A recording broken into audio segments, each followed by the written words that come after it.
많은 사람들이 근심을 안고 살아가고 있습니다. 목사인 저도 별 수 없는 것 같더라고요. 사실은 지금 몇 주 동안 우리 최 장로님하고 북한 강변을 걷고 있습니다. 네, 어제 그저께 금요일 날인데 우리가 계획했던 거 1차 마지막 마감이거든요. 춘천역까지 가는 건데 장로님한테 말씀을 안 드렸지만 인터넷으로 보니까 가는 도중에 인도가 끊어져서 차도하고 구분이 없는 거예요. 그 의암댐 옆에 마지막 교각 다리를 건너는데 그게 없어서 참 제가 좀 쓸데없는 걱정을 많이 하는 사람이라서 그런지 한 2주일 동안 잠을 자도 그 다리만 떠올라요. 저걸 어떻게 건너가나. 몇몇 사람한테 물어봤더니 고작 돌아온 데는 대답이 거기선 자전거고 자동차고 사람이고 그냥 다 엉켜서 가는 거니까 걱정 말고 가라고 그러더라고요. 걱정 말고 가래지만 가게 되나요? 진짜 며칠 들여다보다가 정작 지난 금요일 날 거기까지 가서 올라서 보니까 거기 가는데도 참 난관이 많았습니다만은 무지하게 힘들게 거기까지 갔는데 과연 자전거 도로 인도가 다 끊어지고 차만 가는 것처럼 써 있어요. 그래도 하여튼 건너고 나니까 정말 풍광이 너무 아름답고 좋은 거에 그 고생했던 게 다 사라지긴 했지만 나도 별 수 없다. 쓸데없는 걱정 갖고 정말 옛날 말대로 하자면 하늘이 무너질까 봐 걱정하고 땅이 꺼질까 봐 걱정하면서 사는 사람 중에 하나가 내가 아닌가 그런 생각을 했습니다. 근데 사실이 우리 참 근심 많이 하죠. 걱정, 염려 많이 하고 있습니다. 예수 믿는 사람들 그럴 필요 없다는 거 구호로는 많이 알고 있어요. 성경 말씀을 통해서도 다 알고 있지만 막상 닥치면 또 그렇게 쉽지 않단 말입니다. 네.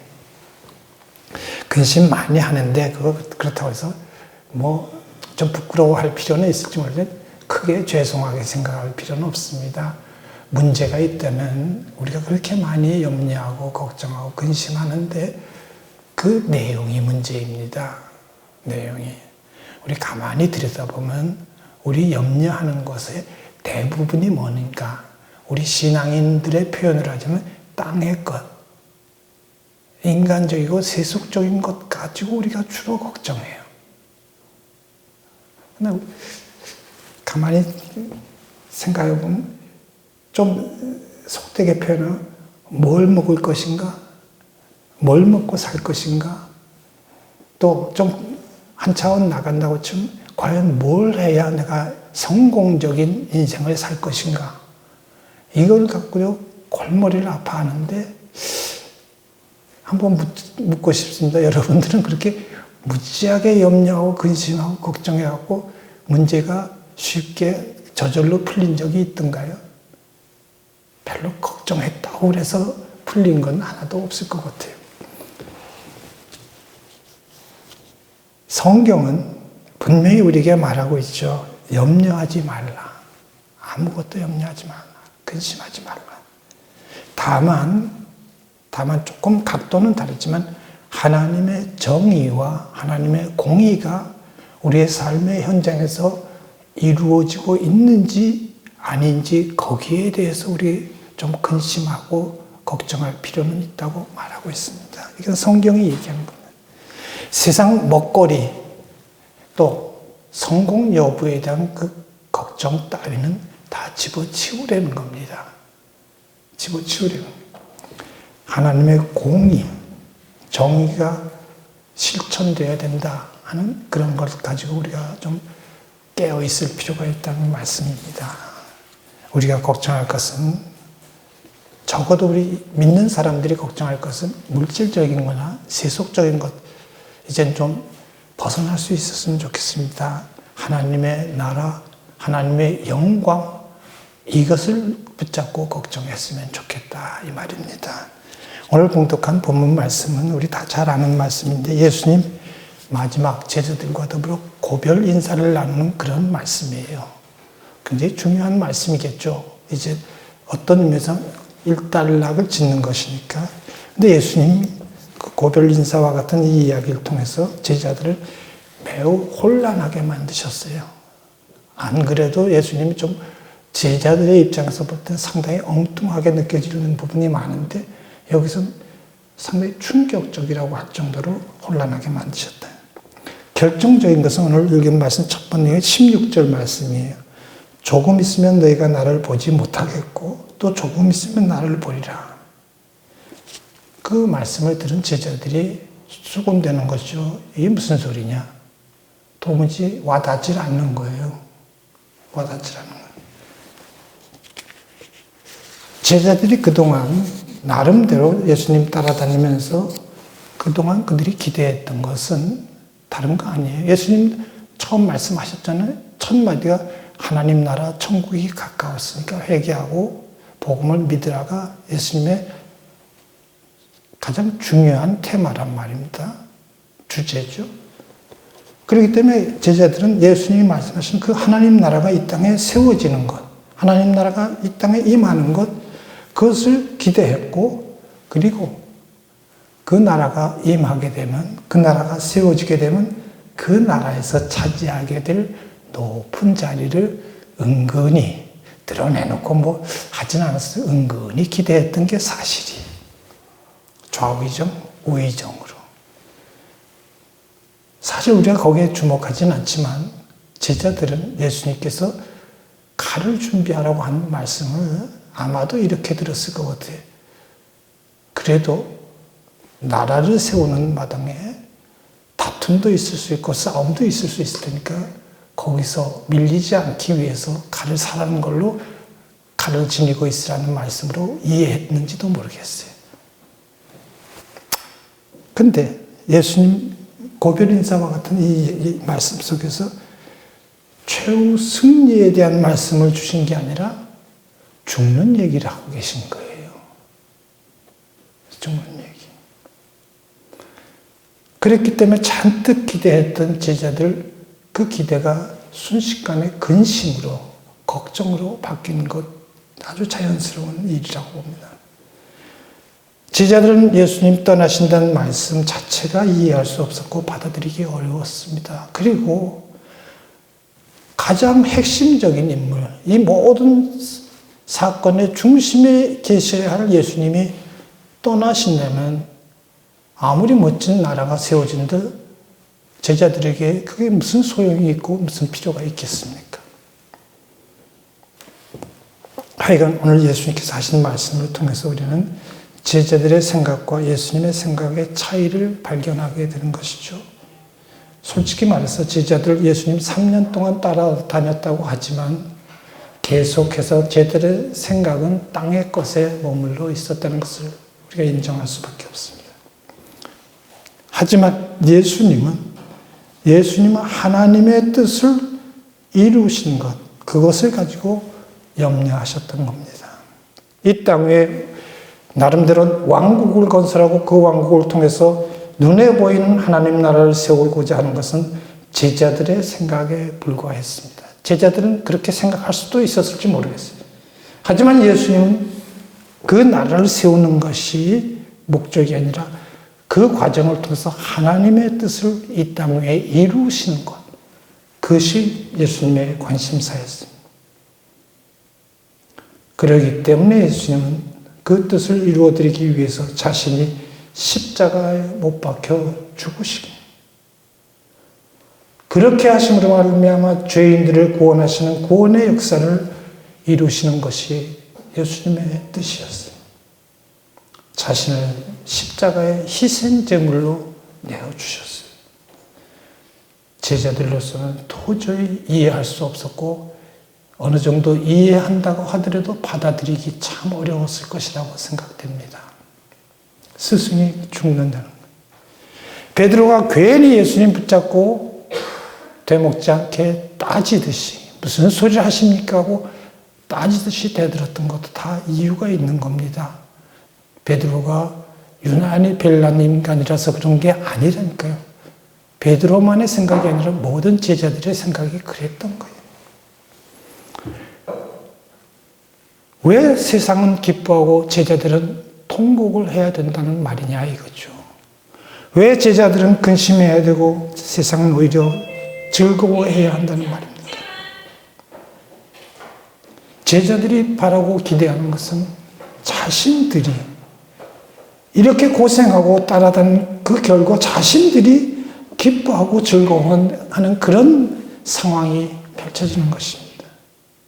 세상을 통쾌하게 정말 마지막에 역전승하는 것처럼 통쾌하게 이김으로 말미암아 자신들의 왕국을 세우고 마침내 승리를 쟁취하는 것이 제자들의 생각이었는데 예수님은 정반대의 말씀하고 계신 겁니다. 우리가 믿는 기독교 신앙이 바로 이겁니다. 여러분도 혹시 지금 이 순간도 다른 걸 구하고 있다면 잠에서 깨어나셔야 됩니다. 아니, 정반대의 말씀. 그런데 예수님 말씀이 조금 복잡해요. 너희 근심이 다시 기쁨이 될 것이라고 말씀하시잖아요. 도리어 기쁨이 될 것이다. 지금은 예수님을 보지 못하게 되겠지만 그러나 다시 볼 것이라고도 말씀하시고 그 기쁨의 순간 이제 장차 맛보게 될 그 기쁨의 순간 그 순간이 찾아오게 될 것 같은 그 기쁨을 다시는 빼앗기지 않을 것이라고 분명히 말씀하십니다. 제자들은 글쎄요 대놓고 뭐라고 하지는 못하고 마치 이해한 것처럼 반응했지만 내심 불안하기는 마찬가지고 근심하기는 마찬가지였던 것 같아요. 예수님께서 하신 말씀들을 놓고 제자들의 반응을 우리가 짚어볼 때 성경엔 그렇게 기록되어 있지 않지만 예수님이 볼 때는 아마도 제자들이 상당히 한심하게 보였을 거예요. 그렇게 여러 번 말씀하셨음에도 불구하고 깨닫지 못하고 받아들이지 못하는 제자들 안타깝게 보셨습니다. 그러나 사실은 그때 그 안타깝게 보이는 그 제자들의 모습이 오늘 우리의 모습이라고 해도 과언이 아닐 것 같습니다. 지금 많은 사람들이 전혀 이해하지 못하고 있습니다. 한국교회가 1000만을 자랑한다고 하지만 글쎄요, 그 1000만 중에 10%도 이해하지 못할 것 같다고 생각해요. 아니, 10%만 이해해도 한국교회가 이런 지경까지 추락하지는 않았을 거라고 생각합니다. 장차 모든 것이 사실로 드러날 때는 그때 비로소 그 섭리를 이해할지는 모르지만 지금은 솔직히 말해서 저까지 포함해서 왜? 라는 질문만 던질 수밖에 없습니다. 왜 하나님 우리에게 이렇게 고통을 주시는지, 왜 이렇게 어려움을 주시는지, 코로나19라는 괴물을 통해서 폭염과 홍수로 테러와 전쟁으로 이렇게 계속해서 어려움을 주시는 까닭이 도대체 무엇 때문이냐고 울부짖을 밖에 없습니다. 일찍이 시편 기자도 부르짖었던 것이 바로 그런 것입니다. 왜 하나님 잘 섬기는 의인은 고통을 당할 수밖에 없고 악인은 늘 형통하느냐고 하나님 앞에 따지듯이 물었습니다. 이해할 수 없는, 도저히 받아들일 수 없는 그런 현상 앞에서 시인은 어찌하여라는 질문을 수없이 던졌습니다. 그 말 속에는 하나님 이 세상에 돌아가는 형편을 알고나 계십니까? 하는 그런 태도가 실려 있죠. 그러나 여기서 분명히 우리가 알아야 될 것은 하나님의 뜻을 이루시기 위해서 일하신다는 사실입니다. 우리의 세속적인 소원 따위를 이루시는 것으로 만족하시는 하나님이 아니시다 이 말이에요. 우리가 놓쳐서는 아니 될 부분입니다. 하나님 지금도 일하십니다. 예수 그리스도께서 분명히 아버지께서 지금도 일하신다고 말씀하시는데 하나님의 그 뜻을, 그 원대한 뜻을 이루시기 위해서 일하고 계신 겁니다. 제자들 곁을 떠나시겠다고 하는 예수님, 섭섭하기도 하고 이해할 수 없기도 했을지 모르지만 사실은 그 제자들, 그 한심한 제자들 나중에서야 그 뜻을 이해하게 됩니다. 죽어야 살고 내려놓아야 마침내 이룰 수 있다는 그 참사랑의 비밀을 제자들도 나중에는 이해하게 되었다는 말입니다. 이해했기 때문에 그들 대부분은 순교를 통해서 복음 말씀에 순종하는 삶을 살았고 죽었습니다. 네. 12명 중에 11명이 순교했단 말은 우리 다 듣는 얘기 아니에요. 우리는 삶의 현장에서 일어나는 모든 일을 이해할 수 없을 때가 많습니다. 내 마음에 드는 일에도 사실은 우리가 몰라서 그렇지 시험이 담겨 있을 수 있습니다. 내 마음에 들지 않는 일에도 하나님의 놀라운 섭리가 담겨 있을 수 있습니다. 지금 당장에는 신나는 일같이 보일지 모르지만 그것이 바로 우리를 넘어뜨리는 유혹의 시작일 수 있습니다. 지금 당장은 어렵고 힘든 과정이지만 궁극적으로는 우리에게 유익이 되는 훈련의 과정일 때가 많이 있습니다. 예수님의 관심은 오직 하나님의 뜻입니다. 지금 내게 편하고 유익한지 여부를 보고 계신 게 아니란 말입니다.